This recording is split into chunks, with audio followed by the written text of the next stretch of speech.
shows that many other Indian leaders still continue to glorify this incident.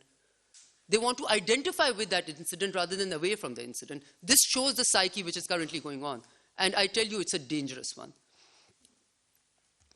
The Samjhota train incident that we all know about, its terrorist proxies continue to use neighbors' territories and blatant support to Baloch militant organizations. All of these point to one objective and one method. The objective is to undermine Pakistan's peace and security, and the method is simple: terrorism. Now, we can call what India is doing to be many things, okay? One I think, fragment of a sentence which describes it well is chronic terrorism syndrome, okay? And how do you define it? You perpetrate terrorism, you fully supported and abetted by the state. The Lahore incident, the Samjhota train incident, the Yadev evidence all point out to that. You play as a victim of terrorism to gain international sympathy and create subterfuge. No country has used terrorism better than India.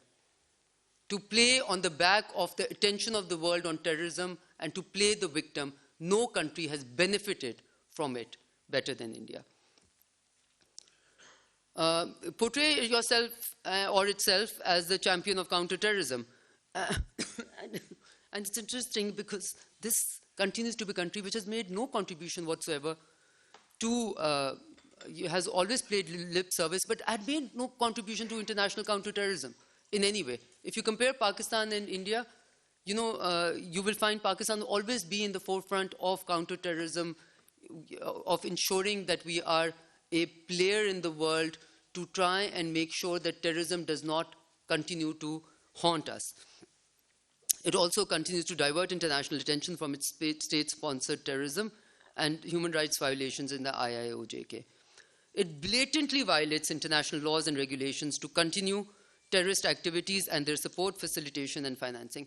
Maybe it will not be very wise to bring it in this context, but allow me to remind all of you that India is a country which continues to be what I call a rogue state. Because the country that tries to deny the existence of Security Council resolutions and insists on other countries imagining a certain part of disputed territory as its own shows what type of a mindset this country has. And I can say, of course, it's a very, very dangerous mindset. Create hurdles in judicial proceedings when terrorism cases are sub judice. Paralyze United Nations Security Council. And this is also very rich because, do what you blame others for. Okay? So India has been consistently paralyzing United Nations Security Council's sanctions regime by blocking listing of Indian terrorists actively aided and financed by the state of India. And in this, I have 4 names that I can share with you, I think at the end of this, which are recent Indian nationals whose listing has been blocked by India. In fact, I do have those names with me. This is Gobinda Patnaik, Parthasarthi, Rajesh Kumar, and Mr. Dungara. All 4 names blocked by India in UNSC listing. And obviously, I think I don't need to remind anyone that India has had a constant role in destabilizing its neighboring countries and weaken their economies to try and pursue its hegemonic designs in the region. CPEC, Balochistan are very good examples. I also question, I can just try and remind India that you cannot have islands of excellence in a sea of depravity. So when you try and harm your region, you actually end up harming yourself. Now, we can understand that India is currently very frustrated because Pakistan has been, because of the delisting of Pakistan from FATF's grey list, right? They have completely mastered the art of using international organizations for their political gains. I think they should give lessons on that type of diplomacy to the world. Now, this cannot change the fact that India remains the recruiter, the financier, the facilitator of various terrorist outfits and foreign terrorist fighters within the region. The world may be ignoring this, what I would consider to be a festering pool of terrorism, but at its own peril. What is ironic, as I've already said, is that India has been beating the terrorism drum, chairing UNSC meetings on terrorism. Now it has been caught red-handed in this particular incident orchestrating terrorist attacks in its neighboring country, Pakistan. Let me be clear to you, and as I've already said, when you burn your own neighbor's house, the fire will reach you too. I think India should desist from this policy and start looking at this region as a neighborhood that it is. India's unabated slip into the abyss of extremism is being clouded by this growing India, emerging India narrative. And let me conclude by saying, because you might be asking, what is the, yes, this is all the evidence, the dossier is there, but what is the purpose? We believe truly that the international community, in particular the UN and FATF, have the responsibility now to hold India accountable for its terrorist actions. So we are looking for accountability. The Lahore incident for us is a test case for the credibility and integrity of international counterterrorism and counter-financing of terrorism regimes. The world must show that efforts to counter terrorism are non-discriminatory. The international conscience cannot be held hostage to what are clearly political and economic exigencies of the time. I also want to draw the world's attention to the victims who lost lives or were injured in the Lahore terrorist incident, as well as their families and loved ones. They look towards all of us for justice.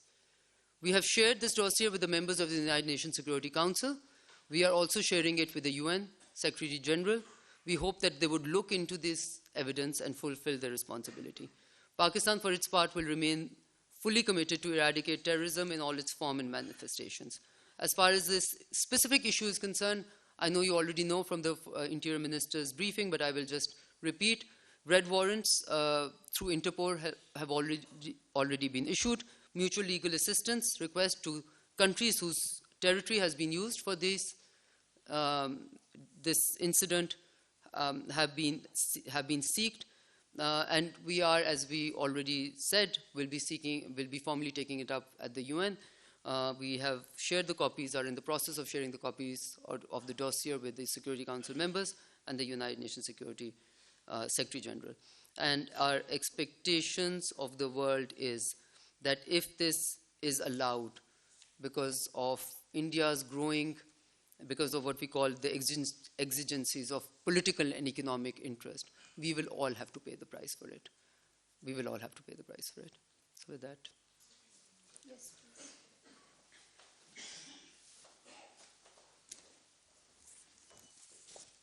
Ma'am Alanur Wazir Mashriq TV channel से गुलभूषण यादव और फिर अभिनंदन और अभी ये जो मौजूदा हुआ है, तो क्या आप पर उम्मीद है कि भारत को इन सब कुछ का सजा मिलेगा?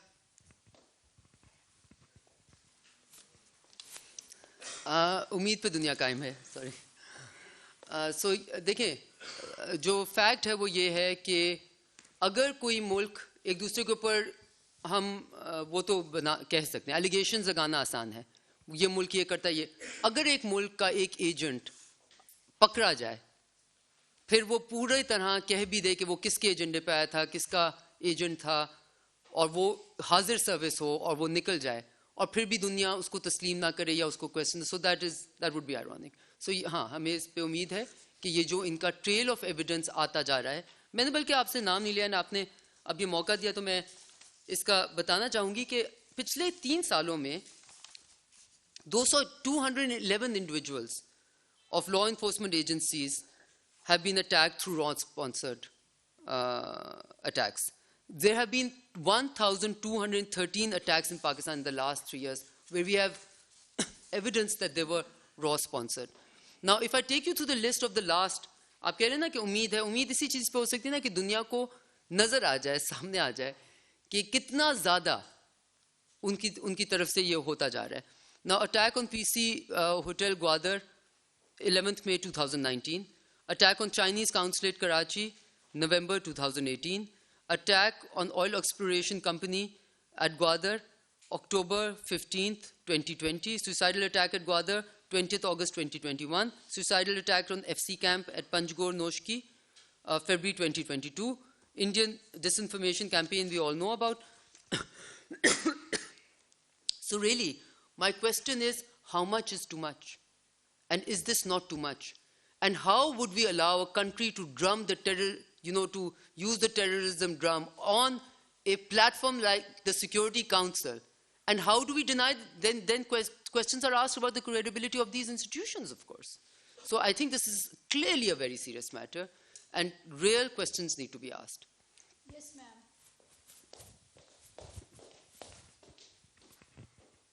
थैंक यू मैम मिनिस्टर साहिबा मैं आपसे जानना चाहूँगी राशिदा सियाल अब तक से पुलवामा अटैक हो जाए पठानकोट हो जाए या मुंबई अटैक्स हो जाते हैं तो पाकिस्तान के ऊपर जिस तरीके से इंडिया की जानिब से जो एक केस स्ट्रॉन्ग केस बनाया जाता है इंटरनेशनल लेवल पे फिर फैटफ में भी पाकिस्तान को पॉलिटिसाइज करके जिस तरीके से ब्लैकमेल किया जाता है या प्रेशराइज किया जाता है जो आपने एक पूरी सिलसिले बताए जो अटैक्स इंडिया ने किए पाकिस्तान में क्या वजह है कि हम उस तरीके से अपना केस नहीं लड़ सकते हमारा डिप्लोमेटिक फेलियर है या क्या वजह है कि फैटफ के अंदर हम इंडिया को लिस्टिंग क्यों नहीं करवा सकते हैं एक तो ये जानना चाहूँगी सेकेंडली इससे हटके आपका रिसेंटली अफगानिस्तान का विजिट हुआ और उस विजिट के हवाले से भी कुछ बात हुई कि वहाँ पर आपकी जो मीटिंग्स थी हाई ऑफिशियल्स के साथ वो नहीं हो सकी हैं इसमें किस हद तक सदाकत है कि एक खातून वजीर खारजा के जाने से शायद वहाँ कोई मसाइल हुए ये एक इम्प्रेशन है और नेशनल असेंबली में भी इस पर बात हुई है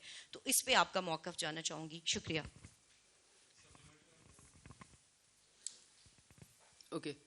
देखिए, I will not entirely agree with, I will speak in English because, I will not entirely agree with the fact that we have not been able to make a case. Okay. As I said, and I repeat, and I say this because as someone who's been associated with foreign policy management for many years now, I would have hoped 10 years back that 10 years from then,